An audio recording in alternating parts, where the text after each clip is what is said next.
The Keystone Pipeline System is an oil pipeline system in Canada and the United States.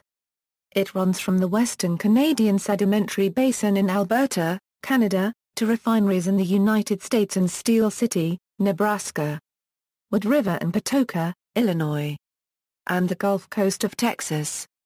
In addition to the synthetic crude oil and diluted bitumen from the oil sands of Canada, it also carries light crude oil from the Williston Basin region in Montana and North Dakota.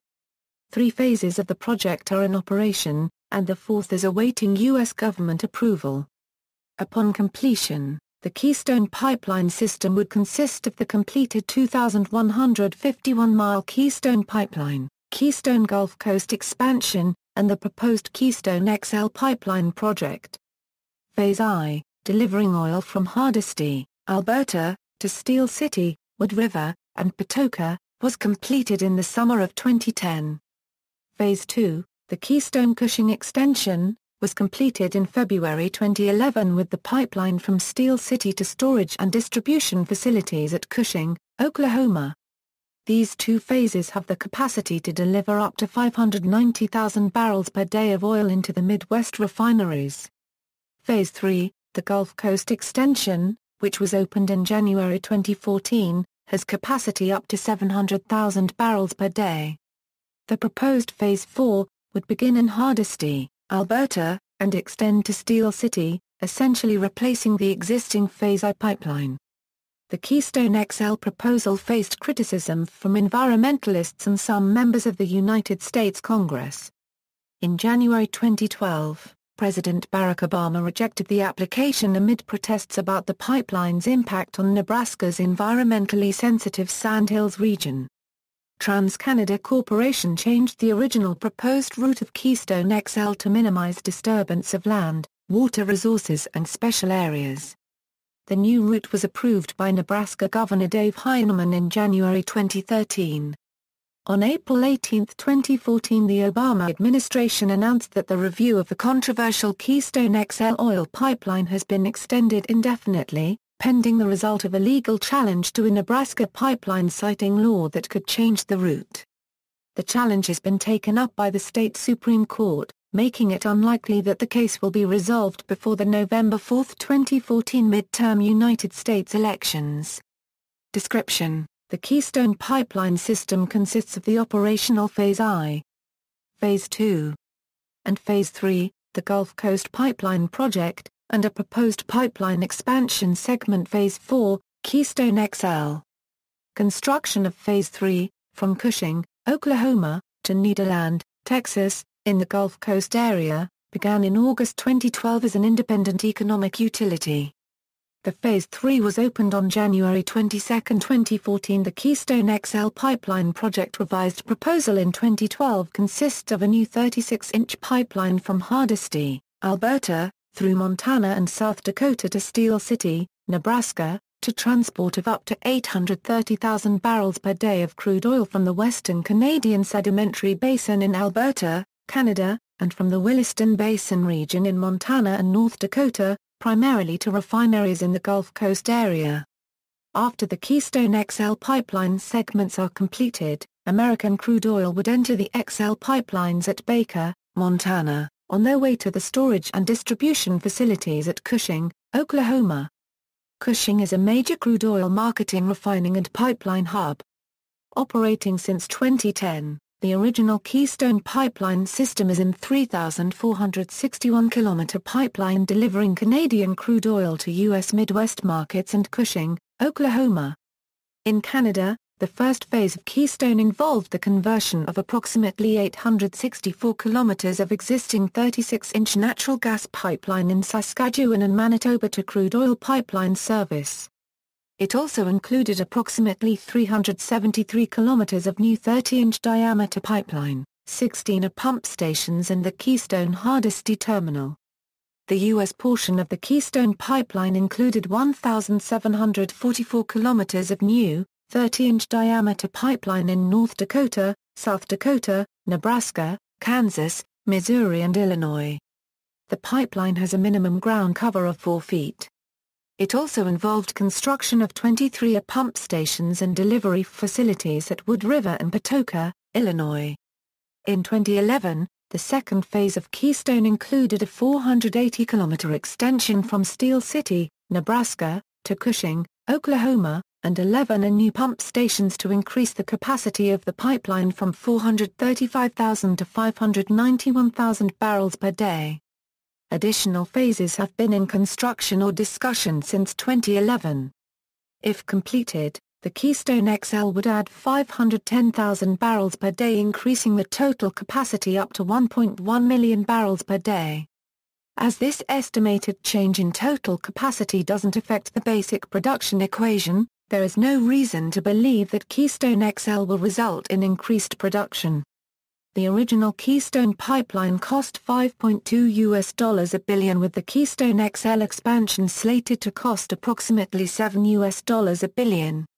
The Keystone XL was expected to be completed by 2012 or 2013, however construction has been overtaken by events.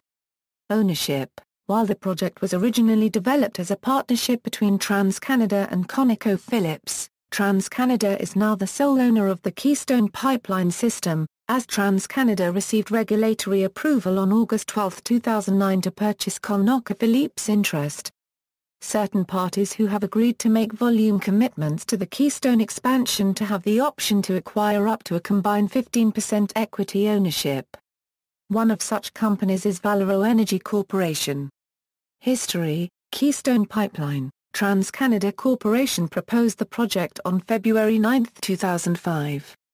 In October 2007, the Communications, Energy and Paper Workers Union of Canada asked the Canadian federal government to block regulatory approvals for the pipeline, with Union President Dave Coles stating the Keystone Pipeline will exclusively serve U.S. markets, create permanent employment for very few Canadians, reduce our energy security, and hinder investment and job creation in the Canadian energy sector. The National Energy Board of Canada approved the construction of the Canadian section of the pipeline, including converting a portion of TransCanada's Canadian mainline gas pipeline to crude oil pipeline, on September 21, 2007. On March 17, 2008, the United States Department of State issued a presidential permit authorizing the construction, maintenance and operation of facilities at the United States and Canada border. On January 22, 2008, ConocoPhillips acquired a 50% stake in the project. On June 17, 2009, TransCanada agreed that they would buy out ConocoPhillips' share in the project and revert to being the sole owner. It took TransCanada more than 2 years to acquire all the necessary state and federal permits for the pipeline. Construction took another 2 years. The pipeline, from Hardisty, Alberta, Canada, to Patoka, Illinois, United States, became operational in June 2010. Keystone XL. The Keystone XL extension was proposed in 2008. The application was filed in September 2008 and the National Energy Board of Canada started hearings in September 2009. On March 11, 2010, the Canadian National Energy Board approved the project. The South Dakota Public Utilities Commission granted a permit on February 19, 2010. On July 21, 2010, the Environmental Protection Agency said the draft environmental impact study for Keystone XL was inadequate and should be revised, indicating that the State Department's original report was unduly narrow, because it did not fully look at oil spill response plans, safety issues and greenhouse gas concerns. The final environmental impact report was released on August 26, 2011. It stated that the pipeline would pose no significant impacts to most resources if environmental protection measures are followed, but it would present significant adverse effects to certain cultural resources. In September 2011, Cornell ILR Global Labor Institute released the results of the GLI Keystone XL report, which evaluated the pipeline's impact on employment, the environment, energy independence, the economy, and other critical areas.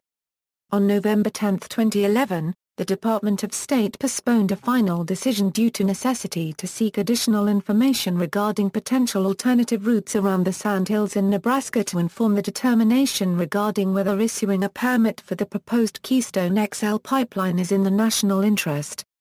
In its response, TransCanada pointed out 14 different routes for Keystone XL were being studied, 8 that impacted Nebraska. They included one potential alternative route in Nebraska that would have avoided the entire Sandhills region and Ogallala Aquifer, and 6 alternatives that would have reduced pipeline mileage crossing the Sandhills or the aquifer. On November 22, 2011, the Nebraska legislature passed unanimously 2 bills with the governor's signature that enacted a compromise agreed upon with the pipeline builder to move the route, and approved up to $2 million in state funding for an environmental study. On November 30, 2011, a group of leading Republican senators introduced legislation aimed at forcing the Obama administration to make a decision on the Keystone XL pipeline within 60 days. In December 2011, Congress passed a bill giving the Obama administration a 60-day deadline to make a decision on the application to build the Keystone XL pipeline. On January 18, 2012, President Obama rejected the application, stating that the deadline for the decision had prevented a full assessment of the pipeline's impact.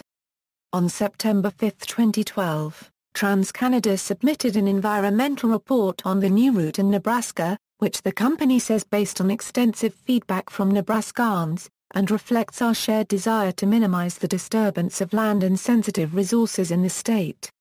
In its supplemental environmental impact statement released for public scrutiny in March 2013, the United States Department of State Bureau of Oceans and International Environmental and Scientific Affairs described a number of changes to the original proposals, including the shortening of the pipeline to 875 miles. Its avoidance of crossing the NDEQ-identified Sandhills region, and reduction of the length of pipeline crossing the northern High Plains Aquifer system, which includes the Ogallala Formation, and stated there would be no significant impacts to most resources along the proposed project route. In response to a Freedom of Information Act request for route information, the Department of State revealed on June 24, 2013 that neither Cardno Intrix nor TransCanada ever submitted GIS information to the Department of State, nor was either corporation required to do so. It remains unclear how the Department of State has determined environmental impacts for the project without this essential information.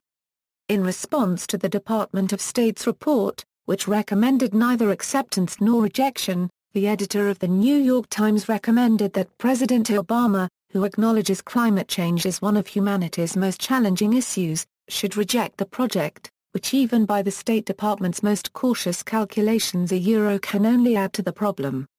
In April 2013, the EPA challenged the U.S. State Department report's conclusion that the pipeline would not result in greater oil sand production, noting that while informative, it is not based on an updated energy economic modeling effort.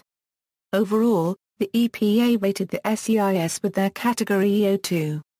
May 22, 2013, Republicans in the House of Representatives defended the Northern Route Approval Act, which would allow for congressional approval of the pipeline, on the grounds that the pipeline created jobs and energy independence.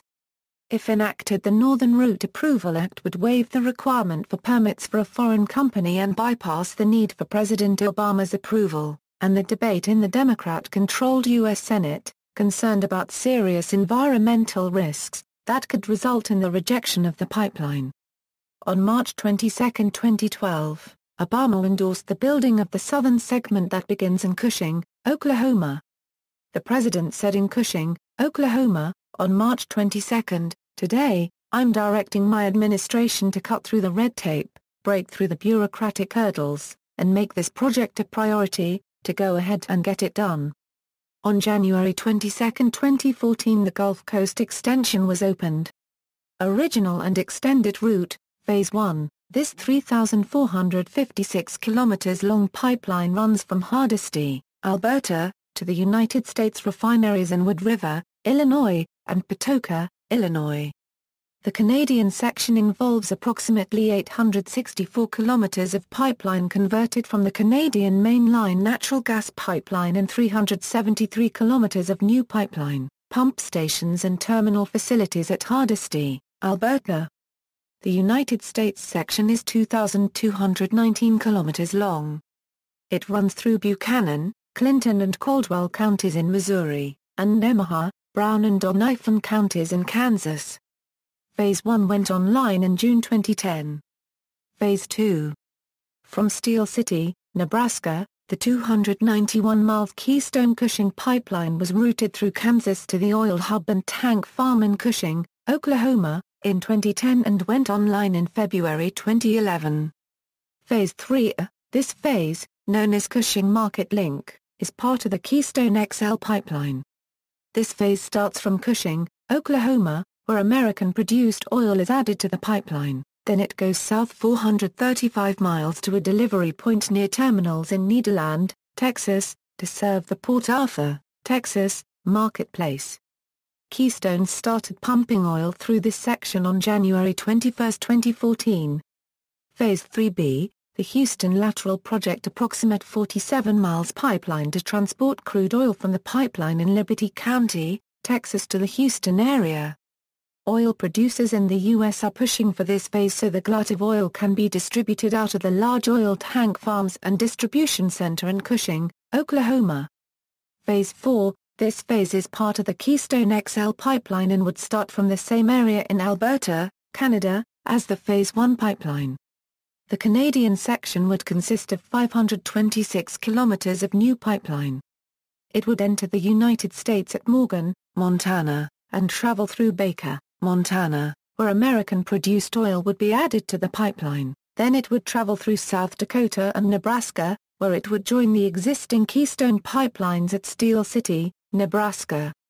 This phase has generated the greatest controversy because of its routing over the top of the Ogallala Aquifer in Nebraska.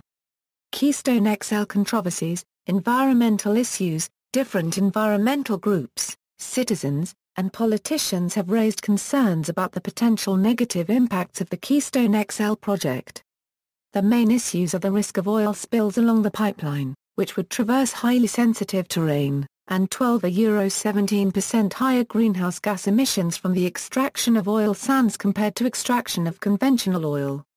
According to the book The Pipeline and the Paradigm by social activist Samuel Avery, fully exploiting the tar sands in Alberta would add between 50 and 60 parts per million of carbon dioxide to the atmosphere over the next figure, raising the total to at least 450 ppm, the likely threshold level at which critical climate feedback loops take effect and runaway global warming begins. A concern is that a pipeline spill would pollute air and critical water supplies and harm migratory birds and other wildlife. Its original route plan crossed the Sandhills, the large wetland ecosystem in Nebraska, and the Ogallala Aquifer, one of the largest reserves of fresh water in the world. The Ogallala Aquifer spans 8 states, provides drinking water for 2 million people, and supports $20 billion in agriculture. Critics say that a major leak could ruin drinking water and devastate the Midwestern U.S. economy. After opposition for laying the pipeline in this area, TransCanada agreed to change the route and skip the Sandhills.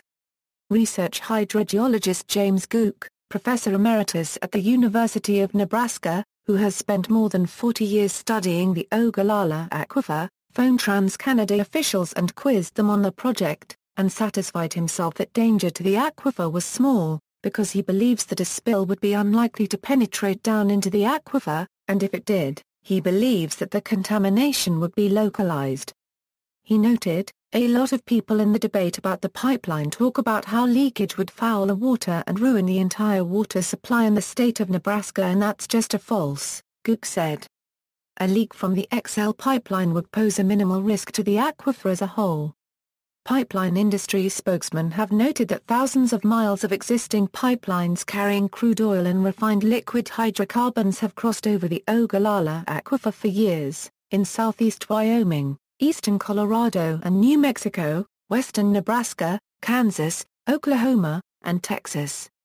The Pioneer crude oil pipeline crosses east-west across Nebraska, and the Pony Express pipeline, which crosses the Ogallala Aquifer in Colorado, Nebraska, and Kansas, was being converted as of 2013 from natural gas to crude oil, under a permit from the Federal Energy Regulatory Commission.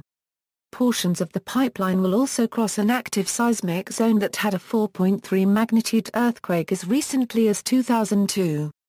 Opponents claim that TransCanada applied to the U.S. government to use thinner steel and pump at higher pressures than normal. In October 2011, the New York Times questioned the impartiality of the environmental analysis of the pipeline done by Cardno-Intrix, an environmental contractor based in Houston. The study found that the pipeline would have limited adverse environmental impacts, but was authored by a firm that had previously worked on projects with TransCanada and describes the pipeline company as a major client in its marketing materials. According to the New York Times, legal experts questioned whether the U.S. government was flouting the intent of the Federal National Environmental Policy Act, which was meant to ensure an impartial environmental analysis of major projects.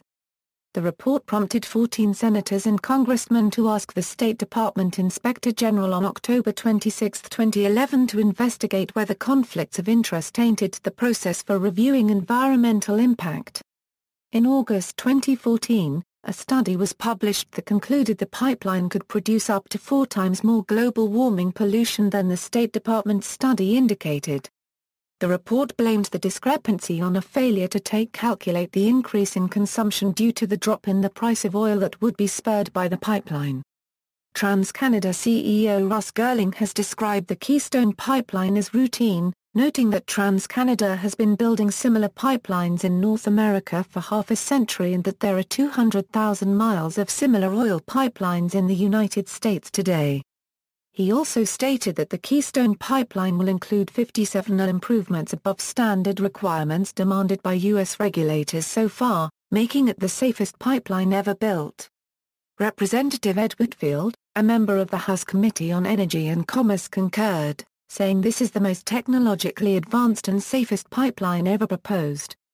However, while TransCanada had asserted that a set of 57 conditions will ensure Keystone XL's safe operation, Anthony Swift of the Natural Resources Defense Council asserted that all but a few of these conditions simply restate current minimum standards.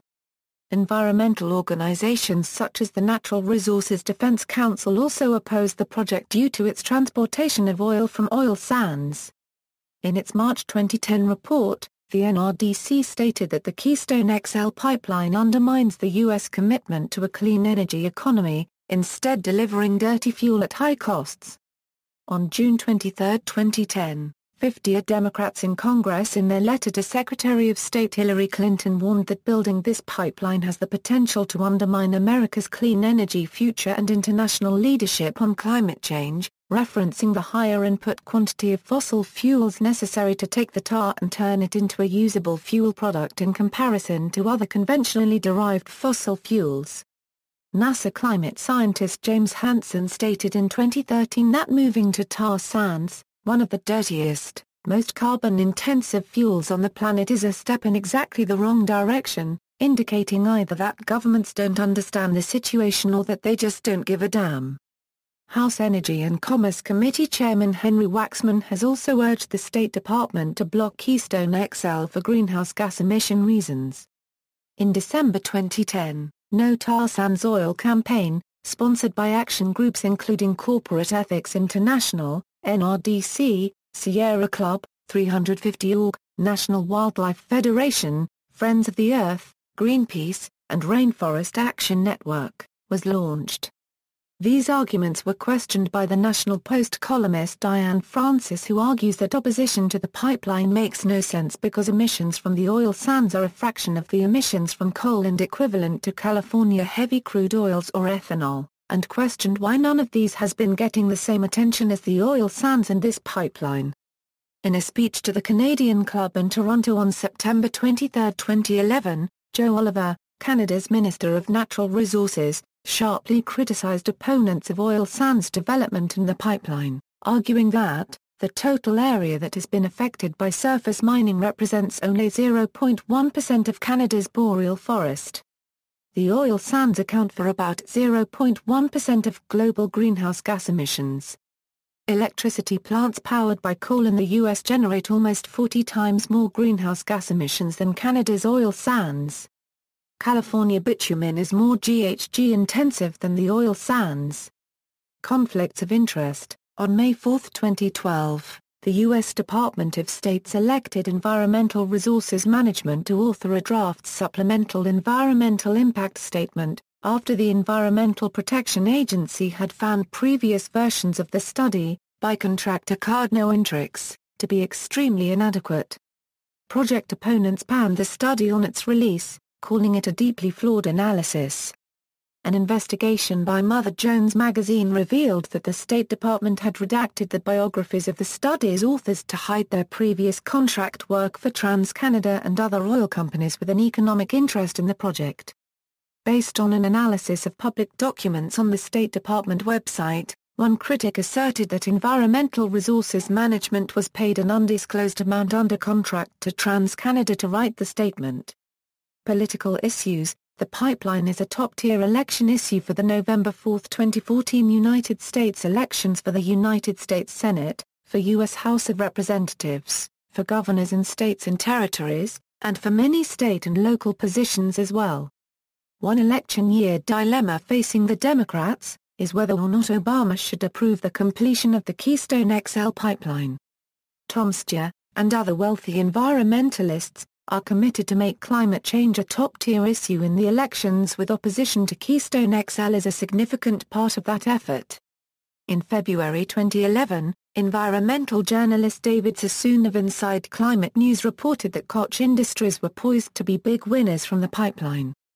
In May 2011, Congressman Waxman and Rush wrote a letter to the Energy and Commerce Committee citing the Reuters story, and urging the committee to request documents from Koch Industries relating to the Keystone XL pipeline. Landowners in the path of the pipeline have complained about threats by TransCanada to confiscate private land and lawsuits to allow the pipeline on their property, even though the controversial project has yet to receive federal approval.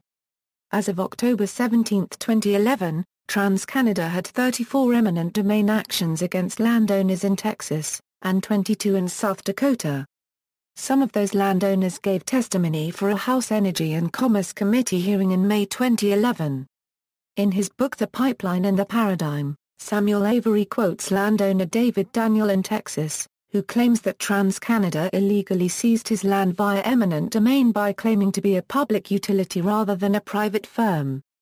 In January 2012, Senator Bernie Sanders and Representative Steve Cohen requested a new report on the environmental review process. Commentator Bill Mann has linked the Keystone postponement to the Michigan Senate's rejection of Canadian funding for the proposed Detroit River International Crossing and to other recent instances of U.S. government actions that show little concern about Canadian concerns. Mann drew attention to a Maclean's article subtitled "We Used to Be Friends" about U.S.-Canada relations after President Obama had insulted Canada over the pipeline. Canadian Ambassador Dewar observes that Obama's choice is to have it come down by a pipeline that he approves, or without his approval, it comes down on trains. During the 2014 Pacific Northwest Economic Region Summit in Whistler, BC, Canada, unregistered trademark U.S. Ambassador Gary Dewar stated that there is no proof, be it environmental, economic, safety or scientific, that construction work on Keystone XL should not go ahead. Dewar said that all the evidence supports a favorable decision by the U.S. government for the controversial pipeline. Geopolitical issues. Proponents for the Keystone XL pipeline argue that it would allow the U.S. to increase its energy security and reduce its dependence on foreign oil. TransCanada CEO Russ Girling has argued that the U.S. needs 10 million barrels a day of imported oil, and the debate over the proposed pipeline is not a debate of oil versus alternative energy. This is a debate about whether you want to get your oil from Canada or Venezuela or Nigeria.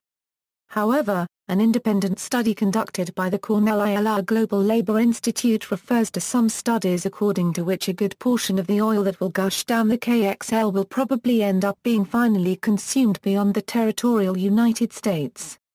It also states that the project will increase the heavy crude oil price in the Midwestern United States by diverting oil sands oil from the Midwest refineries to the Gulf Coast and export markets.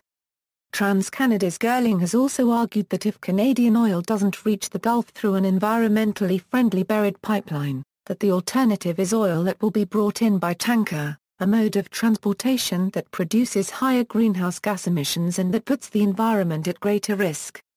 Diane Francis has argued that much of the opposition to the oil sands actually comes from foreign countries such as Nigeria, Venezuela, and Saudi Arabia, all of whom supply oil to the United States and who could be affected if the price of oil drops due to the new availability of oil from the pipeline.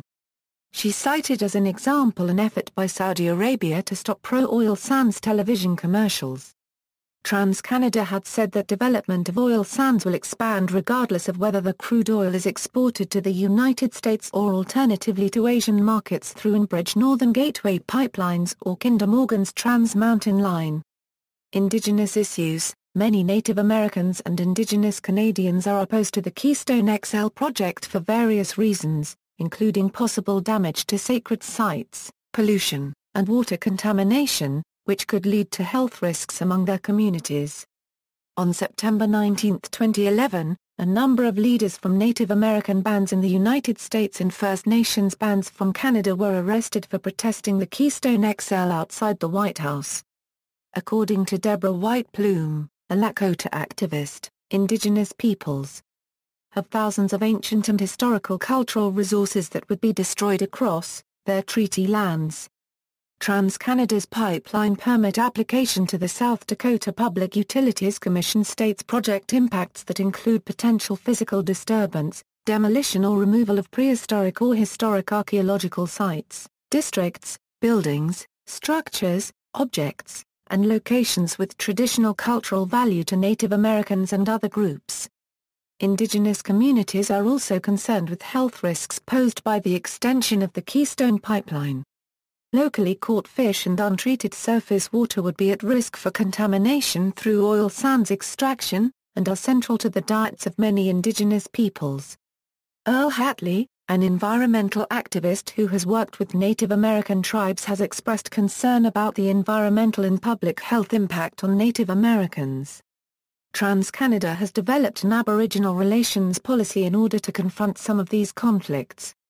In 2004, TransCanada Pipelines Limited made a major donation to the University of Toronto to promote education and research in the health of the Aboriginal population. Another proposed solution is TransCanada's Aboriginal Human Resource Strategy, which was developed to facilitate Aboriginal employment and to provide opportunities for Aboriginal businesses to participate in both the construction of new facilities and the ongoing maintenance of existing facilities. Economic issues. Russ Girling, President and CEO of TransCanada, touted the positive impact of the project by putting 20,000 U.S. workers to work and spending $7 billion stimulating the U.S. economy. These numbers come from a 2010 report written by the Perryman Group, a financial analysis firm based in Texas that was hired by TransCanada to evaluate Keystone XL. The numbers in the Perryman Group report have been disputed by an independent study conducted by the Cornell ILR Global Labor Institute, which found that while the Keystone XL would result in 2,500 to 4,650 temporary construction jobs, this impact will be reduced by higher oil prices in the Midwest, which will likely reduce national employment. However, it will increase gasoline availability to the Northeast and expand the Gulf refining industry. The State Department estimates that the pipeline would create about 5,000 to 6,000 temporary jobs in the United States during the two-year construction period. On January 27, 2012, Greenpeace Executive Director Phil Radford appealed to the Securities and Exchange Commission to review TransCanada's claims that the Keystone Pipeline would create 20,000 jobs, stating that the company had consistently used public statements and information it knows are false in a concerted effort to secure permitting approval of the pipeline. Radford argued that TransCanada had misled investors, U.S. and Canadian officials, the media, and the public at large in order to bolster its balance sheets and share price. On July 27, 2013, President Obama stated the most realistic estimates are this might create maybe 2,000 jobs during the construction of the pipeline, which might take a year or two, and then after that we're talking about somewhere between 50 and 100 jobs in an economy of 150 million working people. The estimate of 2,000 during construction came under heavy attack, while the long-term, permanent job estimates did not receive as much criticism. The Associated Press noted that it was unclear where the president's figure of 2,000 jobs come from. The U.S. State Department's preliminary supplemental environmental impact statement, issued in March 2013, estimated 3,900 direct jobs and 42,000 direct and indirect jobs during construction. There might be unintended economic consequences to the construction of Keystone XL. As an example, the additional north-south crude oil transport capacity brought by Keystone XL will increase the price the oil sands producers receive for their oil. These higher revenues will have a positive impact on the development of the industry in Alberta. In return, due to the petrodollar nature of the Canadian currency, these same additional revenues will strengthen the Canadian dollar versus the United States dollar. Based on historical trends, this stronger Canadian dollar will result in a reduction of the competitiveness of Canada's manufacturing industry and could lead to the loss of 50,000 to 100,000 jobs in Canada's manufacturing sector. Many of these jobs, such as the ones in the auto industry, would likely find their way south and have a positive impact on manufacturing employment in the U.S. Glenn Perry, a petroleum engineer for Adara Energy, has warned that including the Alberta Clipper pipeline owned by TransCanada's competitor Enbridge, there is an extensive overcapacity of oil pipelines from Canada. After completion of the Keystone XL line, oil pipelines to the U.S. may run nearly half empty. The expected lack of volume combined with extensive construction cost overruns has prompted several petroleum refining companies to sue TransCanada. Suncor Energy hoped to recoup significant construction-related tolls, though the U.S. Energy Regulatory Commission did not rule in their favor. According to the Globe and Mail, the refiners argue the construction overruns have raised the cost of shipping on the Canadian portion of Keystone by 145% while the U.S. portion has run 92% over budget. They accused TransCanada of misleading them when they signed shipping contracts in the summer of 2007. TransCanada nearly doubled its construction estimates in October 2007, from $2.8 billion to $5.2 billion. Due to an exemption the state of Kansas gave TransCanada, the local authorities would lose $50 a million public revenue from property taxes for a decade. In the United States, Democrats are concerned that Keystone XL would not provide petroleum products for domestic use, but simply facilitate getting Alberta oil sands products to American coastal ports on the Gulf of Mexico for export to China and other countries. Frustrated by delays in getting approval for Keystone XL, the Enbridge Northern Gateway pipelines and the expansion of the existing Trans Mountain line to Vancouver, Alberta has intensified exploration of two northern projects to help the province get its oil to Tidewater, making it available for export to overseas markets. Canadian Prime Minister Stephen Harper spent $9 million by May 2012 and $16.5 million by May 2013 to promote Keystone XL. Until Canadian crude oil accesses international prices like LLS or Maya crude oil by getting to Tidewater, the Alberta government is losing from $4 a euro $30 billion in tax and royalty revenues as the primary product of the oil sands, Western Canadian Select, WCS. The bitumen crude oil basket, is discounted so heavily against West Texas Intermediate while Maya crude oil, a similar product close to Tidewater, is reaching peak prices. Calgary-based Canada West Foundation warned in April 2013, that Alberta is running up against a pipeline capacity wall around 2016, when we will have barrels of oil we can't move. Pipeline opponents warn of disruption of farms and ranches during construction, and point to damage to water mains and sewage lines sustained during construction of an Enbridge crude oil pipeline in Michigan.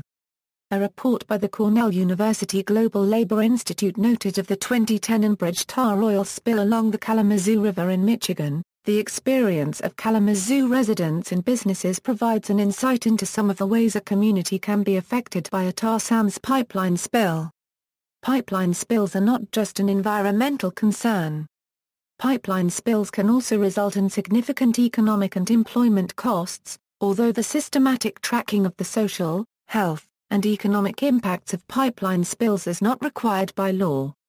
Leaks and spills from Keystone XL and other tar sands and conventional crude pipelines could put existing jobs at risk. Safety issue. A USA Today editorial pointed out that the 2013 LACMA copyright Gantic derailment in Quebec, in which crude oil carried by rail cars exploded and killed 50 people, highlights the safety of pipelines compared to truck or rail transport. The oil in the LACMA copyright Gantic rail cars came from the Bakken Formation in North Dakota, an area that would be served by the Keystone expansion. Increased oil production in North Dakota has exceeded pipeline capacity since 2010, leading to increasing volumes of crude oil being shipped by truck or rail to refineries. Canadian journalist Diana Futkat-Rath commented, "If this oil shipment had been carried through pipelines, instead of rail, families in LACMA copyright Gantic would not be grieving for lost loved ones today, and oil would not be polluting LACMA copyright Gantic and the Chaudiere River." A Wall Street Journal article in March of 2014 points out that the main reason oil producers from the North Dakota Bakken Shale region are using rail and trucks to transport oil is economics, not pipeline capacity. The Bakken oil is of a higher quality than the Canadian sand oil and can be sold to East Coast refinery at a premium that they would not get sending it to Gulf refineries. The article goes on to state that there is little support remaining among these producers for the Keystone XL. Public opinion polls taken by independent national polling organizations have shown majority support for the proposed pipeline in the U.S. A September 2013 poll by the Pew Center found 65% favored the project, versus 30% opposed. The same poll found the pipeline favored by majorities of men, women, Democrats, Republicans, Independents, as well as by those in every division of age, education, economic status, and geographic region. The only group identified by the Pew poll with less than majority support for the pipeline was among those Democrats who identified themselves as liberal. The overall results of polls on the Keystone XL pipeline taken by independent national polling organizations are as follows: Gallup 57% government should approve, 29% government should not approve, Rasmussen, 57% favor, 28% oppose, Pew Center, 65% favor, 30% oppose, ongoing developments, protests and postponements. In 2011, environmental and global warming activist Bill McKibben took the question of the pipeline to NASA scientist James Hansen, who told McKibben the pipeline would be game over for the planet. McKibben and other activists organized opposition, which coalesced in August 2011 with over 1,000 a non-violent arrest at the White House, which included environmental leaders such as Phil Radford and celebrities like Daryl Hannah. They promised to continue to challenge President Obama to stand by his 2008 call to be the generation that finally frees America from the tyranny of oil as he entered the 2012 re-election campaign. A relatively broad coalition came together, including the Republican Governor Dave Heinemann and Senators Ben Nelson and Mike Johans from Nebraska, and some Democratic funders like Susie Tompkins Bell. On November 6, 2011, several thousand environmentalist supporters, some shouldering a long black inflatable replica of a pipeline, formed a human chain around the White House to convince Barack Obama to block the controversial Keystone XL project. Organizer Bill McKibben said, "This has become not only the biggest environmental flashpoint in many, many years, but maybe the issue in recent times in the Obama administration when he's been most directly confronted by people in the street. In this case, people willing, hopeful, almost dying for him to be the Barack Obama of 2008. On October 4, 2012, actress and activist Daryl Hannah and 78-year-old Texas landowner Eleanor Fairchild were arrested for criminal trespassing and other charges after they were accused of standing in front of pipeline construction equipment on Fairchild's farm in Winsboro, a town about 100 miles east of Dallas. Fairchild has owned the land since 1983 and refused to sign any agreements with TransCanada. Her land was seized by eminent domain. On October 31, 2012, Green Party presidential candidate Jill Stein was also arrested in Texas for criminal trespass after trying to deliver food and supplies to the Keystone XL protesters. On February 17, 2013, approximately 35,000 to 50,000 protesters attended a rally in Washington, D.C. organized by the Sierra Club, 350 Org, and the Hip Hop Caucus, in what Bill McKibben described as the biggest climate rally by far, in U.S. history. The event featured Lennox Yearwood, Chief Jacqueline Thomas, immediate past chief of the Sacros First Nation, Van Jones, Crystal Lehman, of Beaver Lake Cree Nation, Michael Brune, Senator Sheldon Whitehouse, and others as invited speakers. Simultaneous solidarity protests were also organized in several other cities across the United States, Europe, and Canada. Protesters called on President Obama to reject the planned pipeline extension when deciding the fate of the pipeline after Secretary of State John Kerry completes a review of the project. A cause of broader market dynamics and options for crude oil transport in the North American logistics system, the upstream and downstream activities are unlikely to be substantially different whether or not the proposed project is constructed. On March 2, 2014, approximately 1,000 to 1,200 protesters marched from Georgetown University to the White House to stage a protest against the Keystone Pipeline. 398 arrests were made of people tying themselves to the White House fence with zip ties and laying on a black tarp in front of the fence. The tarp represented an oil spill, and many protesters dressed in white jumpsuits covered in black ink, symbolizing oil-covered hazmat suits, laid down upon the tarp. This was a gathering of mostly college students, and has been called the largest gathering of students and protest in a generation. Alternative projects. On November 16, 2011, Enbridge announced it was buying ConocoPhillips' 50% interest in the Seaway pipeline that flowed from the Gulf of Mexico to the Cushing hub. In cooperation with Enterprise Products Partners LP, it is reversing the Seaway pipeline so that an oversupply of oil at Cushing can reach the Gulf. This project replaced the earlier proposed alternative Wrangler pipeline project from Cushing to the Gulf Coast. It began reversed operations on May 17, 2012. However, according to industries, the Seaway line alone is not enough for oil transportation to the Gulf Coast. On January 19, 2012, TransCanada announced it may shorten the initial path to remove the need for federal approval. TransCanada said that work on that section of the pipeline could start in June 2012 and be online by the middle to late 2013. In April 2013, it was learned that the government of Alberta was investigating, as an alternative to the pipeline south through the United States, a shorter all-Canadian pipeline north to the Arctic coast, from where the oil would be taken by tanker ships through the Arctic Ocean to markets in Asia and Europe. And in August, TransCanada announced a new proposal to create a longer all-Canada pipeline, called Energy East, that would extend as far east as the port city of St. John, New Brunswick, at the same time providing feedstock to refineries in Montreal, Quebec City, and St. John. The Enbridge Alberta Clipper expansion has been continuing during late 2013 with little political notice, although it adds approximately the same cross-border transport capacity as the Keystone XL project.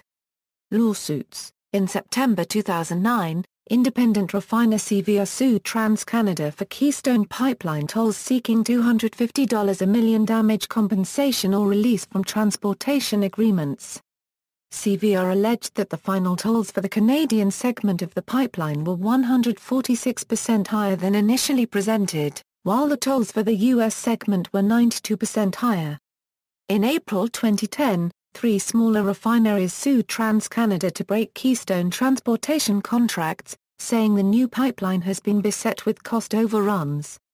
In October 2009, a suit was filed by the Natural Resources Defense Council that challenged the pipeline on the grounds that its permit was based on a deficient environmental impact statement. The suit was thrown out by a federal judge on procedural grounds, ruling that the NRDC lacked the authority to bring it. In June 2012, Sierra Club, Incorporated, Clean Energy Future Oklahoma, and the East Texas Sub-Regional Planning Commission filed a joint complaint in the United States District Court for the Western District of Oklahoma seeking injunctive relief and petitioning for a review of the U.S. Army Corps of Engineers' action in issuing nationwide Permit 12 permits for the Cushing, Oklahoma, to the Gulf Coast portion of the pipeline. The suit alleges that, contrary to the Federal Administrative Procedure Act, 5 U.S.C. a Section 701A Sec., the Corps' issuance of the permits was arbitrary and capricious and an abuse of discretion. See also: Pony Express Pipeline, Double H Pipeline, Coal Export Terminals, List of articles about Canadian tar sands, Notes. References. External links: Keystone Pipeline Project, Trans-Canada, Keystone Pipeline Reports and Publications, Trans-Canada, Keystone XL Pipeline Project, Key Issues Congressional Research Service, Oil Sands and the Keystone XL Pipeline, Background and Selected Environmental Issues Congressional Research Service, Study on Impact of Social Media on Keystone XL, MediaBadger.com, photos of February 17, 2013 Washington, D.C., March Against the Keystone XL, The Canadian Press. Alberta lobbies for Keystone XL in New York Times ad. Influential newspaper ran editorial last week urging Obama to reject pipeline. CBC. Retrieved March 17, 2013 It's Only the Future of the Planet. Keystone coverage treats climate change as at best a side issue. Coverage of media coverage in April 2013 Extra. Volume 26 No. 4 Fairness and Accuracy in Reporting, Enbridge Line 6B Citizens Blog discusses pipeline-related issues in the U.S. and Canada, the Keystone XL controversy, oil-price.net.